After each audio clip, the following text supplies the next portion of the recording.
to the international level rather than the international level down.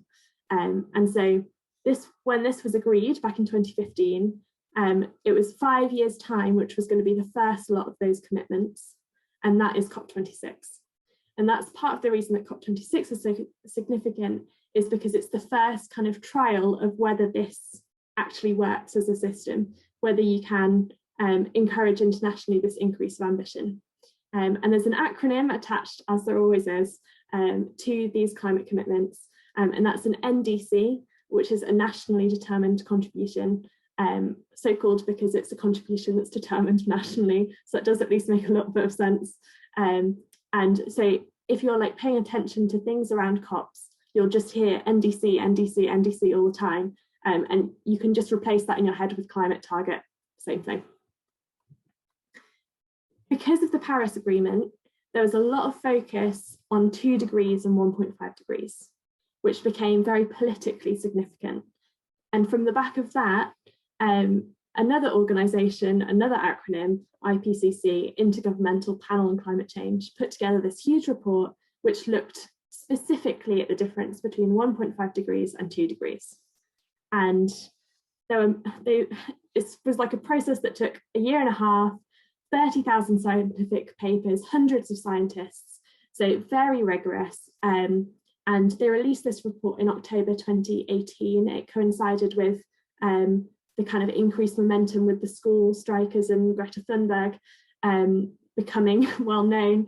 And it says this in that report. It says that limiting global warming to 1.5 degrees compared with 2 degrees could reduce the number of people both exposed to climate-related risks and susceptible to poverty by up to several hundred million.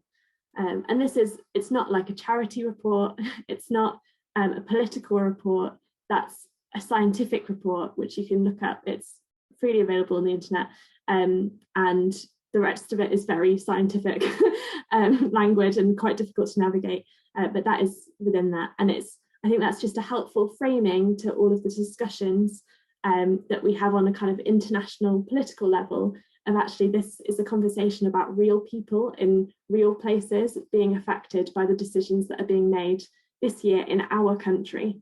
And so this discussion is about how we can act given that context. Now, apologies for graphs on slides because it's not the most fun thing ever, but the 2 graphs that I'm going to show you are both from the United Nations Environment Programme.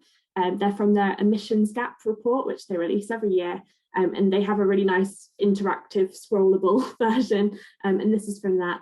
And this graph just shows just the next 10 years. So I've put a line on the graph where we are, and then it's showing you from 2020 to 2030, so this next decade.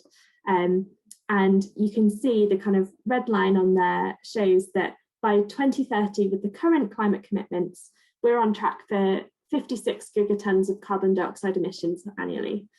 So without the current climate commitments, that's higher, that's 59. So, it's a decrease. But you'll see by the nice little thermometer on the left that that's still compatible with 3 degrees of warming. So up until this point, I've just been telling you 1.5, 2. Well, actually, the picture that we have at the moment is removed from that. There is a gap between what the international community have said is the ambition and what is actually happening in terms of real policies and shifts. So to look at the different picture of what 1.5 degrees would look like in that pathway from where we are now, you get this graph on the left-hand side, and you just see this huge downwards trend that we need to be able to achieve over the next decade, down to 25 gigatons of carbon dioxide annually by 2030. Now, if we then put that back in frame of the Paris Agreement, this is a line that I've lifted from the same report, which is the United Nations Environment Programme. They say that the levels of ambition in the Paris Agreement must be roughly tripled for 2-degree pathway and at least 5-fold for the 1.5 degrees pathway. Now that's a huge shift, and it's also a huge political challenge because we've just talked about the climate targets that happen every 5 years under this kind of UN system, the nationally determined contributions. And every 5 years means twice this decade. And so COP26, the first time that this is kind of being trialled, is this year in the UK, and it's one of 2 times in the decade where we have to achieve this graph of downwards emissions, in which there's an opportunity to like set that signal within the international community and hold other nations to account and the increase in level of their ambition. So I'm hoping that people have kind of tracked with the logic of that, because it is a lot to take in. And if you haven't, don't worry, we can talk it through in the Q&A. But if you have taken that in, I'm sure some of you are like feeling a little bit overwhelmed, and that's completely understandable as well. And yeah, we can talk that through in terms of how do we respond to that well. So that's some big context. Now let's think about the G7, and there are only 2 slides for this section, so that's a relief. So the G7 is the 7 major economies. They meet together in lots of different places. And so the first thing to say is that this is a huge opportunity for the UK. It's very rare, / I couldn't find a time when a country had both hosted a G7 and hosted a COP in the same year. So the UK should be like overjoyed that it's got this diplomatic opportunity, because there's this kind of saying with some of these international like hosting events that if you host it, you own it. Like you can set the agenda a little bit more. You can say that you're meeting on your turf, quite literally in our case, in the UK. And after these kind of, the G7, they talk about all sorts of topics. So they'll talk about development, they'll talk about inequality, they'll talk about, because of the circumstances that have happened in the last couple of weeks or so, I'm sure they'll be talking about the Middle East and the things that are happening there. They'll be talking about the recovery from COVID, and they'll be talking about COP26. And after the G7, they'll issue a leaders' declaration, which is their kind of like, okay, here's what we're going to put to the world about what we're thinking about all of these things. And so I've just gone back to a couple of the different declarations from previous summits and just pulled what they've said about climate change in each of them. And I thought the most interesting one to look at would be the 2015 one, the one that was ahead of COP21 in France, in Paris. And you can see there that they've put a nice little paragraph about how important 2015 is for the COP21 and what they're hoping to achieve. And if you go and find that, again, you can just Google it. It's like the top paragraph. So they're like signaling intent on how important different things are and what they're expecting and how they're trying to maneuver themselves across some of the like international politics side of things. And you can also see that they put a sentence in it about affirming their strong commitment to the Copenhagen Accord to mobilising jointly $100 billion in climate finance annually by 2020. Now that will be significant for some of the other things I talk about under COP26, but for now just file that under climate finance and money in your mind, and that'll be enough. So what we're hoping is that with the UK hosting the G7, they'll be thinking, okay, what do we want to signal out to the world strategically so many months ahead of COP26? And is there anything that we could say that would be really kind of newsworthy and bring along other countries with us? Like, could we announce something that felt really positive and got other countries in the mindset of like collaboration after what has been a really awful 18 months with COVID and all the rest of it, and some of the scaling back being felt of kind of international community and cooperation? How can they change that ahead of then asking for this? If you've kind of thought back to the levels of ambition and where we need to be on climate change, if that's what the UK is asking of other countries for COP26, how can they help other countries feel inclined to actually help them? Because if I was another country, I might not want to at this point in time, and we'll come on to that.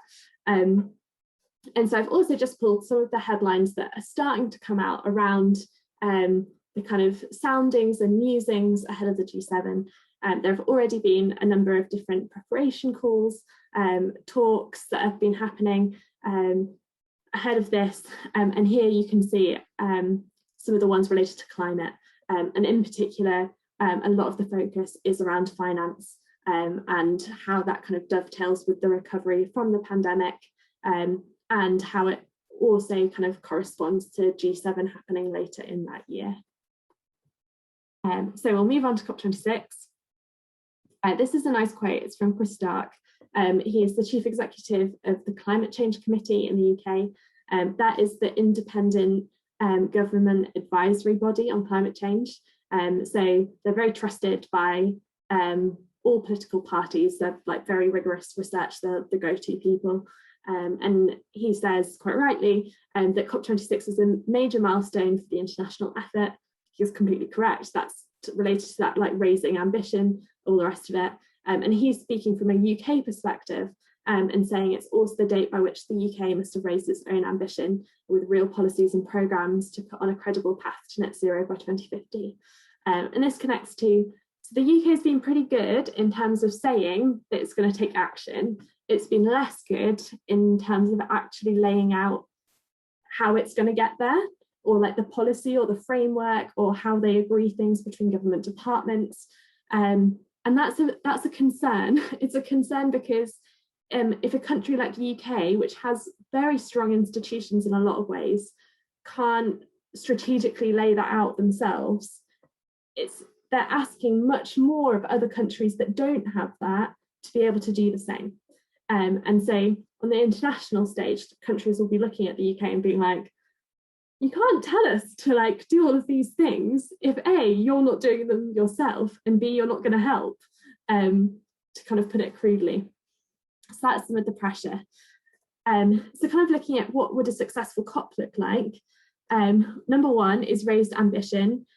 So making sure that the targets that are being announced actually align with that graph that we saw where emissions were going downwards to 2030. If there's no increase of ambition, first of all, that puts the ambition of the Paris Agreement in jeopardy, because at some point we will go past 1.5 degrees. And at that point, that's going to be very difficult for a lot of people acting on climate change. And second of all, if you don't manage to raise the ambition, then you risk some of the countries who are most vulnerable to climate change walking away from the international process. And that's just not something you can really consider. And that is part of the reason for that second thing that says finance and debt relief. Actually, a lot of countries, particularly after COVID, are really struggling. And that previous commitment we saw from the G7 slide about $100 billion in climate finance annually by 2020, firstly, hasn't been met, and secondly, has now expired because we're in 2021 and we don't have another commitment on the table. So in order to earn back the trust of a lot of countries, particularly countries who've been very vulnerable during the pandemic, you would hope that the UK, especially around the G7, was working really hard to put something on the table that would draw that collaboration back. I hope that this is sort of making some big sense to people. And that leads us to, is the UK playing the ball game of being willing to do that? And at the moment, not really. So they've our overseas aid budget has been cut. That's actually very significant because there's an international, it's not just the UK being nice in setting, it was 0.7% of GDP towards aid. That was an international agreement. So the UK has gone back on an international agreement on the very year that it's asking all countries to abide by international agreements. So it's not a good look. And then you can also just see like a number of other bullet points around concerns about some of the planning of COP and the policies that don't look in line with what it's saying on like the high level international stage. And again, going back to the kind of climate diplomacy, you host it, you own it kind of score, that's not good. They really need to change that as quickly as they can. And the other kind of concern around the UK's COP presidency is that they've said a number of themes. They've said adaptation and resilience, nature, energy, transport and finance. And there has been concern from people being like, what does this even mean? Like, this seems quite nebulous. How are you going to bring people together on a shared agenda if you're kind of split across these different areas? And they haven't necessarily done a good job of, I was going to say branding. I don't necessarily mean branding. I just kind of mean leading, or like helping the narrative of we need to raise ambition this year. It's not necessarily clear what the UK is trying to get out from it. And if the UK isn't clear and people in the UK aren't clear, then they can't really hope to rally everyone else around a shared agenda if it doesn't exist. I'm going to stop here and we'll have some time for questions and answers. And thank you so much for just listening to this bit, because I know it's a bit of just an information download. Wonderful, Rachel, thank you. You've made something extremely complex, very comprehensible, and we're all, I'm sure, really grateful for that. Does anyone have a question? If you do, and it could be, there are no such thing as a stupid question. It may well be that a question that you ask is of benefit to others as well. So do ask away on the detail, or on the kind of bigger picture, or on anything that Rachel has been talking about to do with G7 and Cop26. You can ask a question either by raising an actual hand, a little yellow hand, or by putting something into the chat box. Any of those will, I'll keep scanning across the screen. Julia. And thank you for remembering to unmute. Can I ask you, do we have any idea where the detail of the action that has to be taken to achieve a net zero by 2050, where is that action in detail going to be set out? Do we have any idea about that? And we've got, for example, we've got the environment bill going through at the moment. Huge amounts of information on the environment side, many references to climate change, but nothing on it. Where and when is that going to happen? Because, as you were saying, so much action needs to take place this decade in order to achieve 2050, and we seem to be, well, to have no information, to have no knowledge. Yeah, it's a great question. The answer is the Climate Change Committee, and I'll give a bit more background on that now. So the Climate Change Committee was set up out of the 2008 Climate Change Act. Now, when the UK legislated that act in 2008, it was very much world leading. And the idea was that over 5-year periods, the UK would have different carbon budgets. And the Climate Change Committee was overseeing its recommendations for what those budgets should be and the policies that would be needed in order to get to them. Now, the Climate Change Committee every single year present a policy report back to the House of Commons and House of Lords, and they list their policy recommendations, and they say, this is where you're up to, this is what you have done and haven't done over this last year, this is what needs to be done for this next year. Now, the one for most recently, 21 out of 24 policies that had recommended hadn't been implemented. So we're quite a way off, but the government does have that to hand. And the Climate Change Committee have made recommendations for all the policies that are needed for the UK to get to net zero. The government just haven't agreed to them. That just sounds unworkable. You would be right, Julia. It does sound unworkable, and when it's basically on a plate for them, so it should get there. And there have been a number of good documents and reports that have happened from a number of independent resources. One such, the Institute for Government released one in September 2020, where it was talking about a net zero framework and how the government should link up their departments so that you wouldn't get contradictory planning decisions, given that every decision needs to fit into a net zero planning framework. So you're right, essentially. Thanks, Julia. There's a question in the chat, Rachel, from Michelle and Cecil. I read that there's some question about delaying COP and moving from November. Do you know anything about that? Yes, a lot of it at the moment is just speculation. The UK reiterated most recently as of Friday that it still wanted an in-person COP.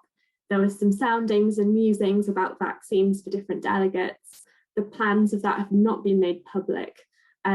It's quite difficult because so the UK government are essentially just carrying on as if like an in-person COP is completely possible. Everyone from like a civil society standpoint is looking on at that and being like, we know that's not true. We know that's you're not going to have 30,000 people from 200 countries in Glasgow in November as you might like to. So you need to spell out the details for which bits might be hybrid or how you're going to compromise on that. And the UK just hasn't published any details on it. They've reiterated just again that they want an in-person COP. The difficulty of it being delayed is that 5-year time window is already a 4-year one in terms of the cycle of climate commitments. If it delays again, that goes down to 3 years. And it, I guess, exposes some of the difficulties around the framework that's been put in place because of the Paris Agreement.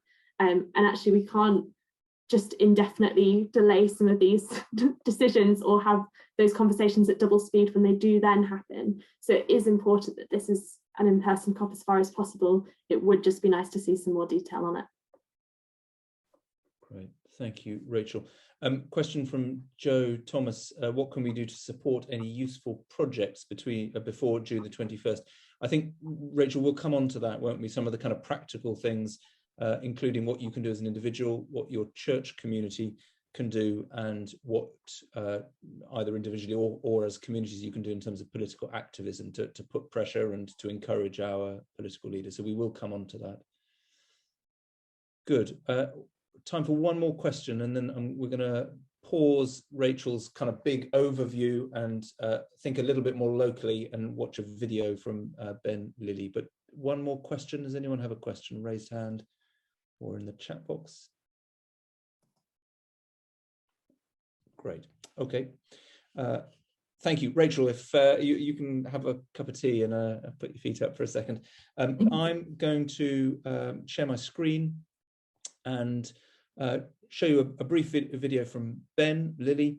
He'll introduce himself. He sends his apologies for not being here, but I said at the beginning of the call, for those of you who weren't here right at the very beginning, he's recently been elected as a parish councillor, and the inaugural meeting, I guess when all the important jobs are up for grabs, is tonight, and he's got a difference to make for his own local climate and environment. Here's Ben.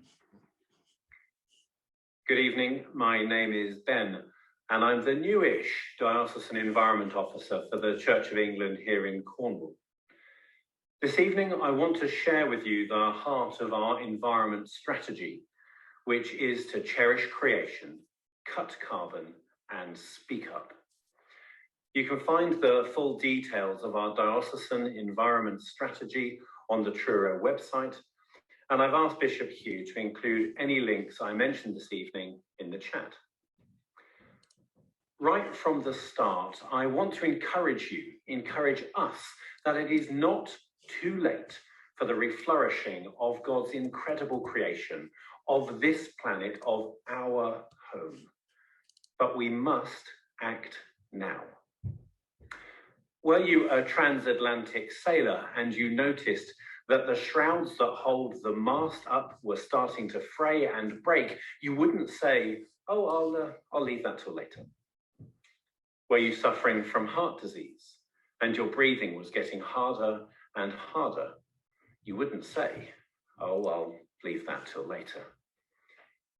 If you saw a child stood in the middle of a road, unaware of the car bearing down on them, you wouldn't say, oh, I'll leave that till later. The opportunities to leave this climate crisis until later have been and gone. And we must collectively act now. Our Diocesan Environment Strategy sets out some of how we might go about this. And it's good to remember that it was a significant lead from Truro Diocese that helped to bring about the Church of England's commitment to achieving carbon neutrality by 2030. And I say this not to brag, but by way of encouragement, because the Church and people of faith are actively engaged in setting strategy and leading the way to environmental sustainability and a re-flourishing of God's very good creation. But it will take all of us to play our part to achieve this. So how might we together cherish creation, cut carbon, and speak up? The two specific areas of focus for me are established firstly in the environmental engagement of our parish churches, helping the local church to develop as creation care communities of excellence. And secondly, in seeking out, encouraging and nurturing an active network of creation care champions to inform and inspire the local church and wider communities, and to lead in practical action and advocacy in direct response to the climate crisis we face. From the perspective of the local church and the community it is a part of, this could be worked out in a number of practical and accessible ways. It might be through the creation of a living churchyard, and there's a link to that in the chat, where intentional planning leads to increased biodiversity. Or maybe you'd look at a land share scheme that enables immediately local produce to be grown by and available to the local community, hugely reducing food miles. It might be through the local church's engagement in schemes like Green Church Kerno or A Rocha's nationally recognised eco-church, where churches can gain environmental accreditation by making their buildings and practices more environmentally sustainable and cutting carbon through the better use of finite energy resources, or better still, by moving to renewable green energy providers. If you felt moved to speak up and offer yourself as a creation care champion in your church and in that wider community, then we commit to offer support, advice, networking, and training to help you do this.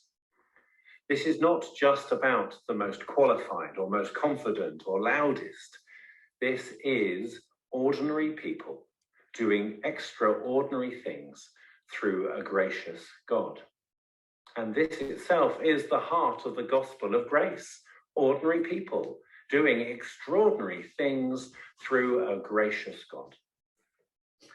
We're looking to establish area gatherings where, when legislation allows, we can meet one another, share stories of success, be honest about the challenges, and encourage one another to keep going. Now, it might be that a group of you want to work as creation care champions together. That would be great.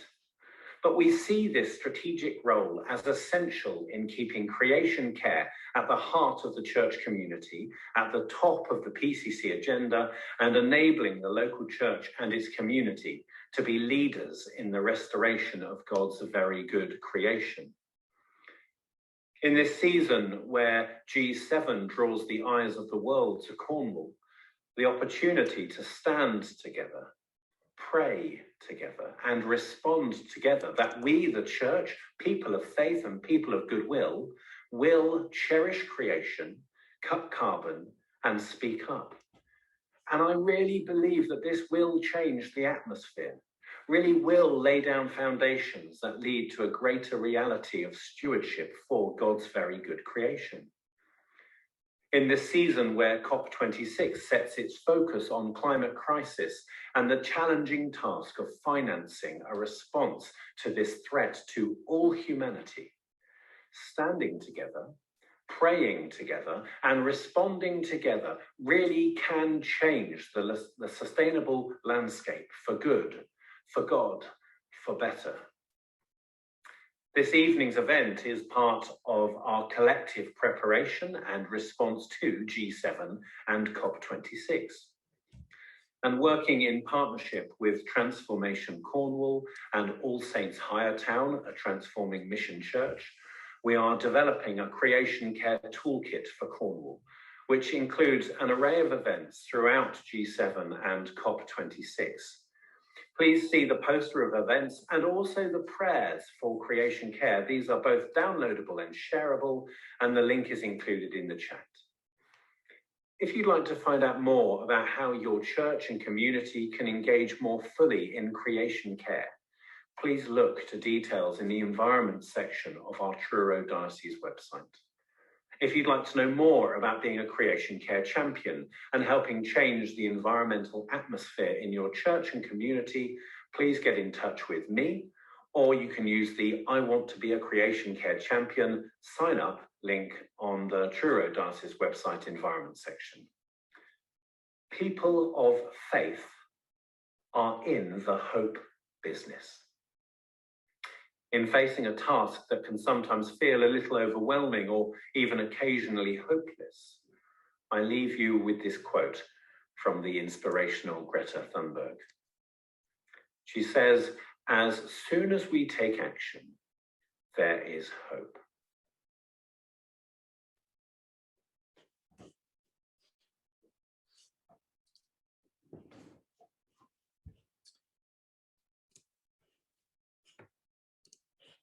Apologies that nothing appeared in the chat box. I'm afraid on my rather small laptop screen, I lost the chat box. So while we carry on, I'm going to start putting a whole series of links in the chat box, and do make use of those if those would be of interest to you.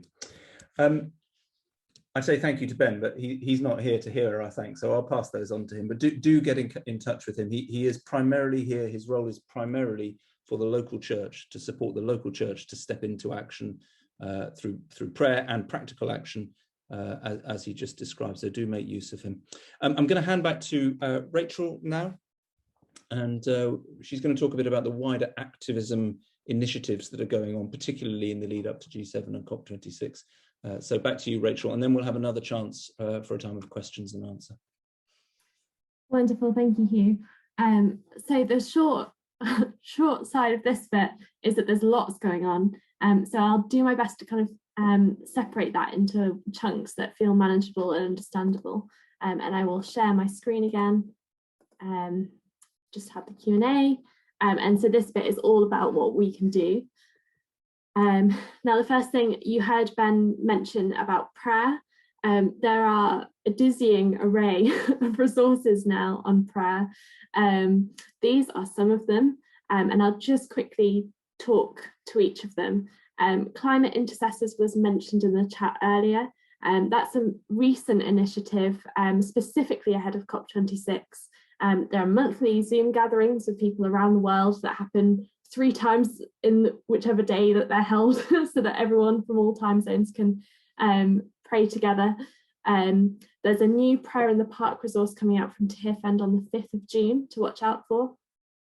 There's also the Pray and Fast for the Climate organisation, but also broader movement, which came out of COPs actually, because one of, I think it was back at the 2015 COP, the Philippines was devastated by a climate-related weather event during the COP itself. And out of that, a prayer and fast for the climate movement was born, with diplomats and other civil society members and members of faith communities at that time committing to pray and fast for the climate on the 1st of every single month.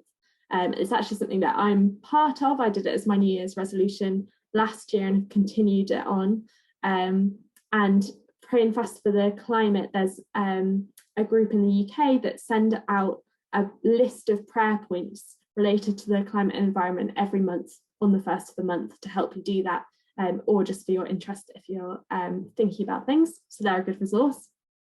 The Renewal World campaign is connected with TIFend, and in conjunction with another organisation, 24/7 Prayer, they'll be releasing something in the September of this year to pray for the 8 weeks up until COP. And there's also another, I can put these links in the chat actually afterwards. There's this other website that I think is actually being run via Christian Aid called Global Prayer and Action Chain for Climate Justice, which lists a number of different ways that you can get involved. It has a good petition to sign, but it also has prayer resources. So that's just kind of to note. And then this is one of the 2 main things that I'll talk about on the advocacy side. So this is makecopcount.org. Make Cop Count is a coalition of faith-based organisations in the UK who are collaborating on action ahead of COP26 and G7 paired with that. They include organisations such as TIFend, Christian Aid, CAFOD, Islamic Relief, lots of different organisations. And the 2 focuses that they've chosen together are firstly an end to the use of public money to subsidise fossil fuels because of the huge transition it needs making. And secondly, new and additional sources of finance for climate-related loss and damage. Now, that second one in particular sounds a bit obscure. That's because it is a bit obscure. There is loss and damage means a particular thing within the context of the UN and COPs, which is to say that at the moment, there's climate finance is mostly in the form of loans. So it's not actually free money, it pushes countries further into debt. And that can be used for adaptation, i.e. so preparing for events in the future. But when climate related weather events hit at present, it's not like that cost is covered between the international community. Instead, at the moment, countries get pushed further into debt. So they take on debt for the humanitarian aid costs that they have, and then that impacts their ability to then finance the adaptation they also need in the future. So that second one is about how do we recognise the loss and damages that climate change is causing in the present tense already and will continue to cause to even greater extents in the future, and make sure that there is a fair provision for that. Because at the moment, a lot of countries don't want to make any commitments on loss and damage, and that includes the UK government. Already, because of some of the campaigning that's been happening this year, the UK government is starting to shift its position at the moment. It was previously saying, to summarise, loss and damage doesn't exist. We won't consider it. But there's in particular a postcard action that's being led on by Christian Aid and is being adopted by the Make Cop Count group as a whole, which encourages you to write a postcard, hopefully linked to your the area that you live in, to Boris Johnson to say, we want to see climate finance on the agenda of the G7 and Cop26. So that's, if there's like one thing that you do from this, go send a postcard. For those people who've already been sending them, people are getting individual responses from the government, which doesn't always happen. So it's something that they're taking note on and know that they need to kind of shift on or are coming under pressure. So it'd be really helpful if as many people as possible can add to that pressure and draw attention to it. And it would also be a really good action that you can take as a whole church if you pick a day to all do it together, or that sort of thing. Should be suitable and adaptable to Zoom or in person or whatever it is. So I would definitely encourage that.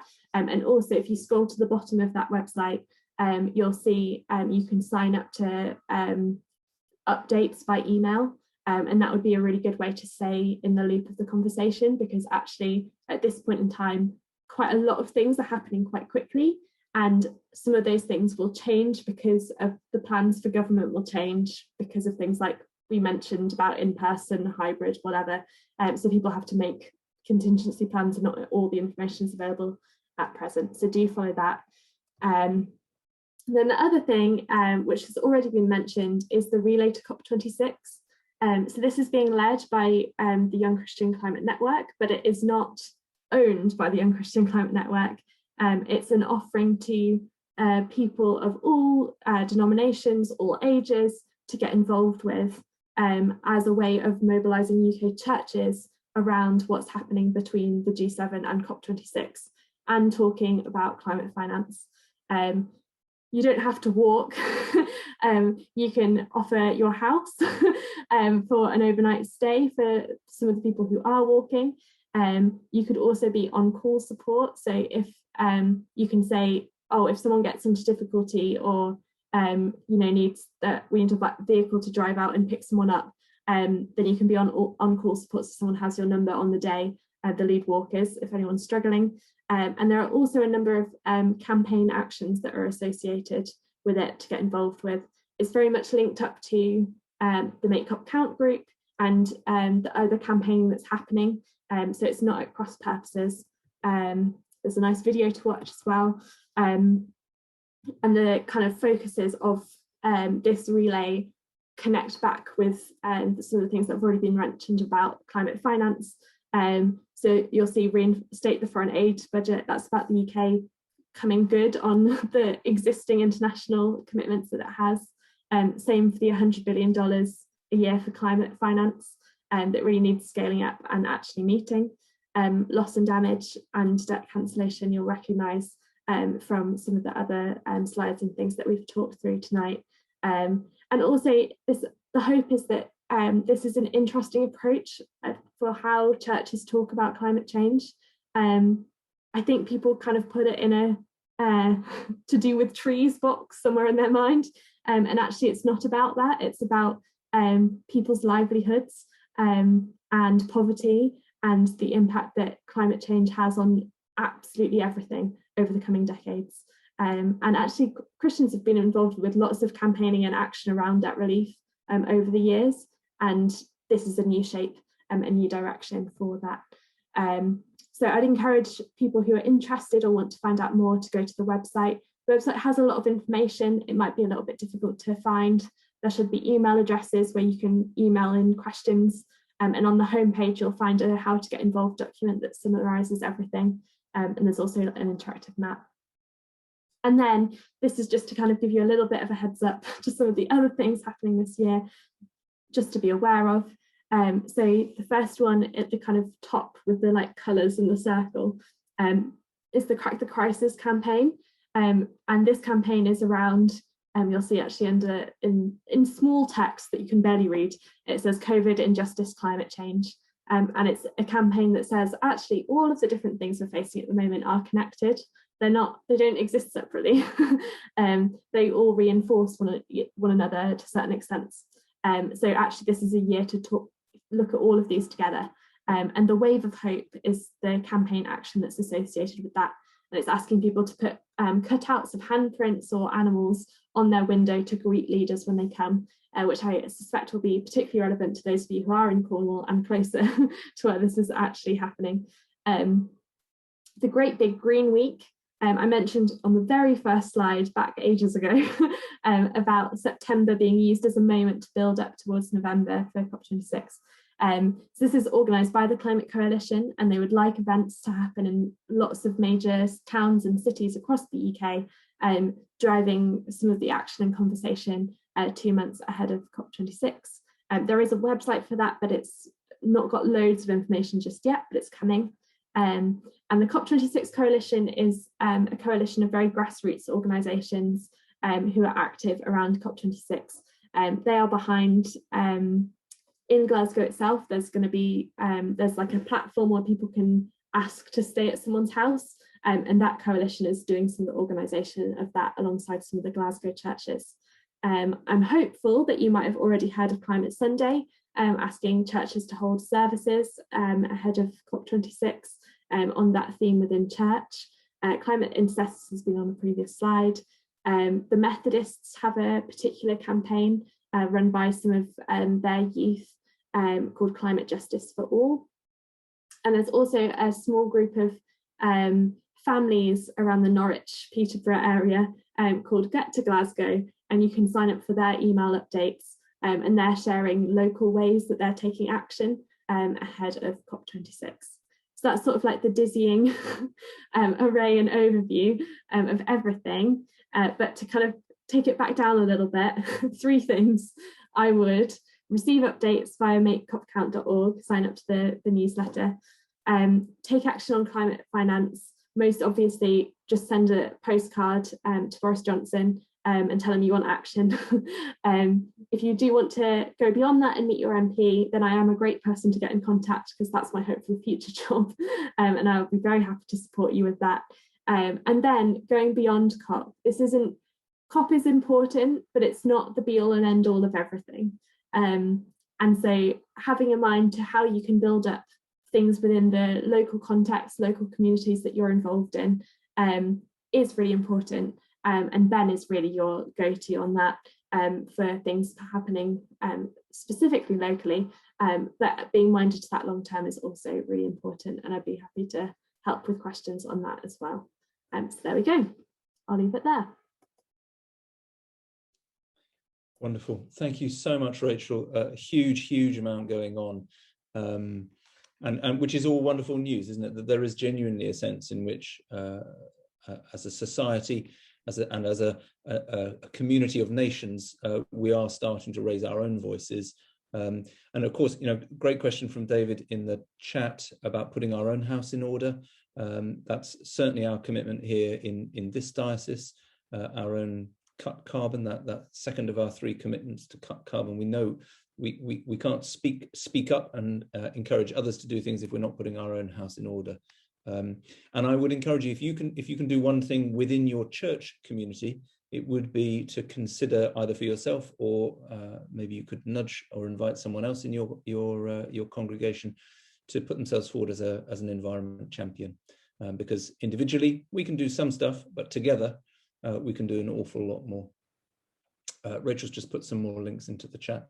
We are recording this, and I'll make sure that the chat is recorded as well, because there've been an awful lot of links in the chat. There may be too many for you all to have picked up.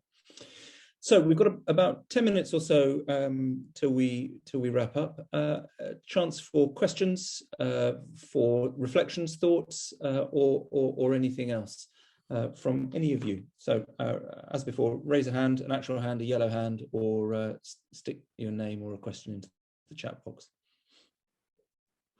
Peter. Oh, you need to unmute, Peter. I will. I'd like to ask you, it was really fascinating what you had to say. How do you remain so cheerful?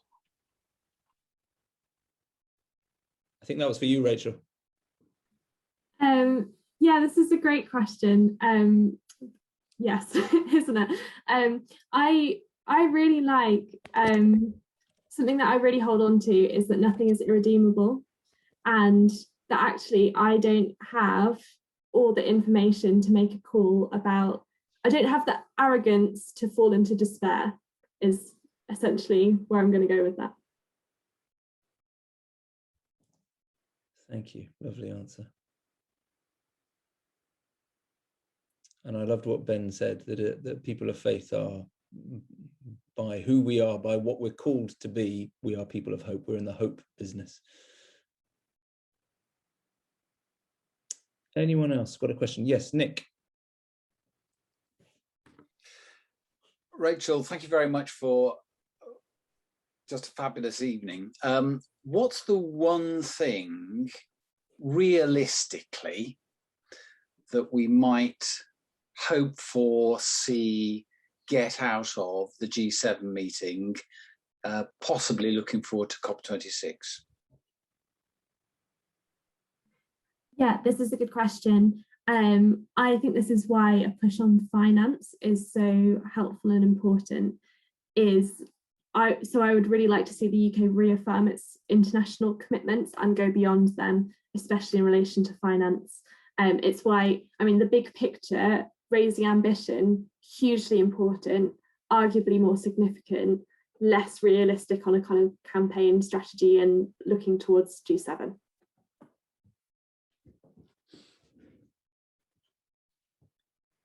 Michelle.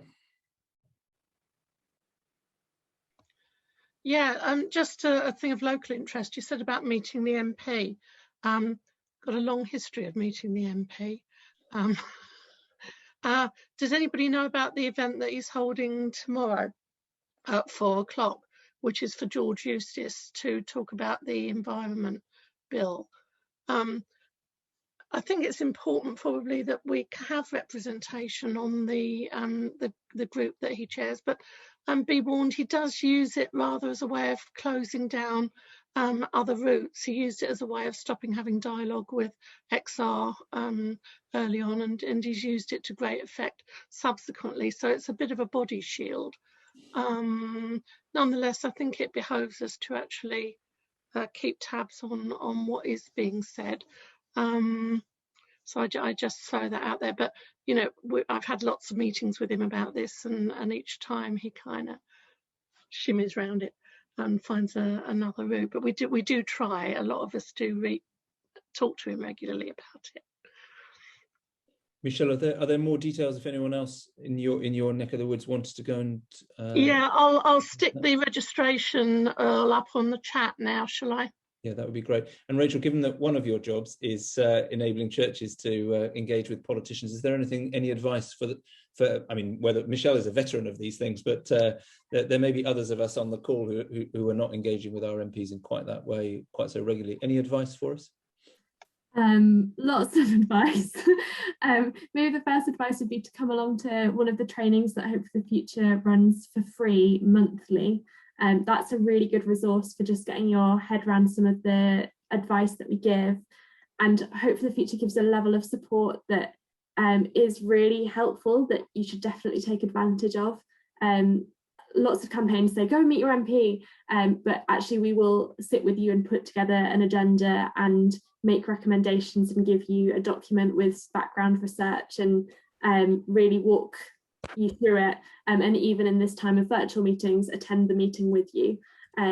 So yeah, and so familiar with the shimmying, Michelle, as you put it, very well put. So well.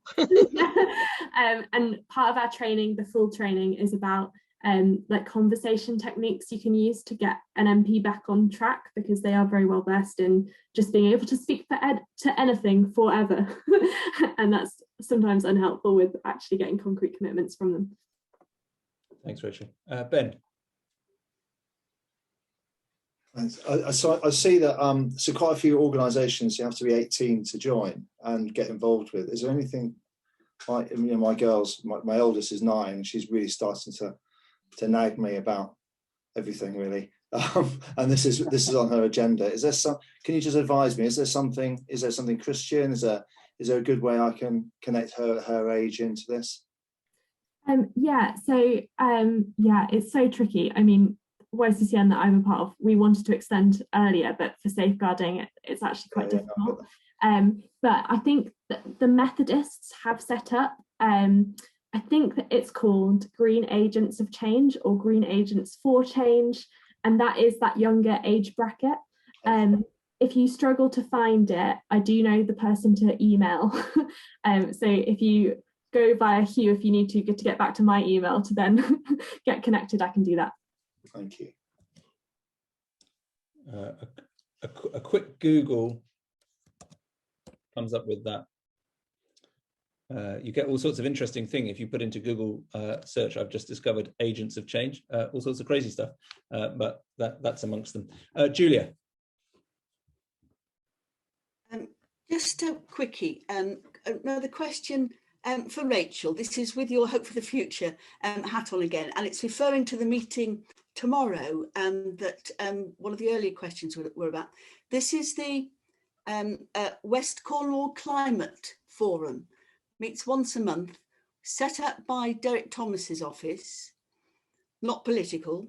I attend with mainly with the WI hat on, which is what I started as, but now also with an environment champion or creation care champion hat on as well. Tomorrow, as Michelle says, we've got George Eustace there. What I wonder is what he's going to be talking about the Environment Bill, but under the questions and answers we can spread more widely. What would you recommend as the key question that we need to put to him? What would you recommend as the first question we should ask? Goodness, what a question, Julia. That is quite hard on the spot, because part of our approach is to really get a thorough understanding of all the context that's happened first.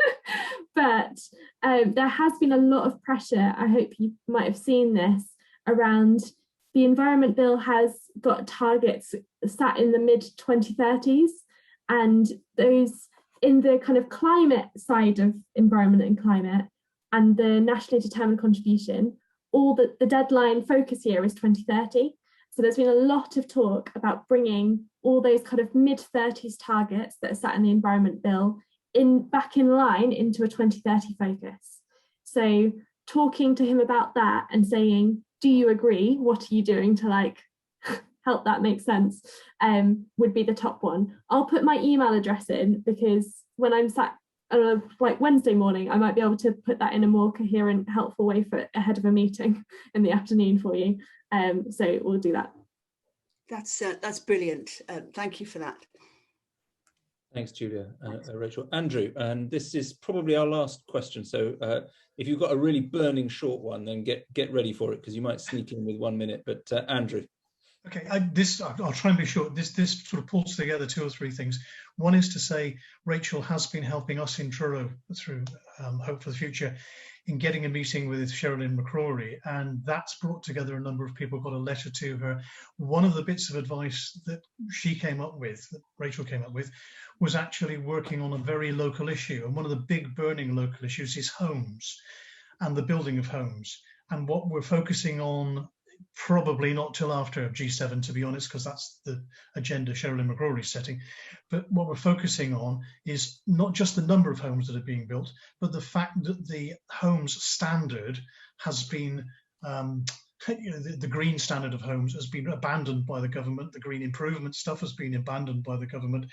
And that all of this is actually creating a whole new set of homes which will need to be retrofitted if we're going to get anywhere near zero carbon by even 2050, let alone 2030. So because Cornwall's such a hotbed for kind of building things, that's what we're focusing on. And we've got a meeting with Sherilyn just on the business of building homes. Now, you could try that as a lever. Why isn't it in the Environment Bill? Why isn't there much more emphasis on actually the green standard for homes within that? Does that make sense? Julia, you're looking slightly confused. No, that's it. That makes sense. It makes sense. Okay. The second thing to say is just on a very, very basic level, in Truro, in Kemen, I've been writing for the last 5 months or so a kind of a green issues column in our parish magazine. And I think that's just a very simple thing that we could do right across the piece. It doesn't have to be anything elaborate, but it just reminds people and keeps it in front of people's attention all the time that there are various things going on, and this is one of many. I mean, it goes from the very smallest thing. I met a guy out on a local council estate picking up litter, and he said, "I do this just because I want to keep my environment, better." And from that all the way to Cop26 is a huge continuum that if we just keep putting in front of people, that actually gives people hope that there are things they can do, as opposed to the kind of overwhelming, oh my God, we're never going to get anywhere and we're going to hell, in a handcart. But there we go. Thank you. Thanks, Andrew. Yeah, that's really, really helpful. And I do reiterate, if anyone's interested in trying to lead your own church community into this kind of real commitment to stewarding the bits of creation God has put into your care, and then speaking up on behalf of the rest of creation, then please do get in touch with Ben. We would really love to see a creation care champion in every church community across Cornwall, and he's kind of all set, ready to help you do that. Right, we've come to the end of the evening. In a now traditional Zoom manner, can I invite you, using the little yellow clappy hands or actual real hands, to put them together in acknowledgement of Rachel and the information that she has shared with us, complex information that she has shared with us so clearly this evening, with a wonderful mixture of realism and hope.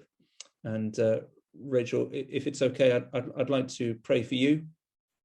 Because you have much on your own agenda at the moment on all of our behalves, and then to pray for all of us as we head out to the rest of the evening. So let's pray first of all for Rachel. Lord of all creation, we thank you that you call us all to love your creation, to steward your creation, to nurture it, to tend to it for the sake of all life. And we give you thanks, especially for those who have responded to your call and who are giving their time and their love and their gifts to that work, and particularly this evening for Rachel. Give you thanks for all that she has shared with us and all that she shares with many, many people as she inspires them to care and to steward for your beautiful and broken world.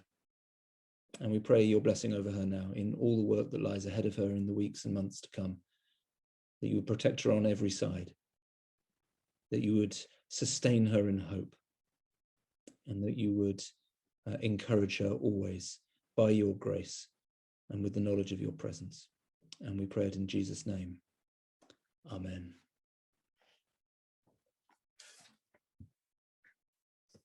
And a final prayer. If you'd like to unmute, we can have a loud and raucous amen at the end.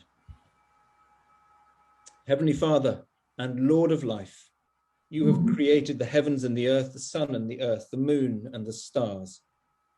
Grant that as now we take our rest, we may awake, strengthened to serve you in the care of your good creation, and with a song of praise on our lips.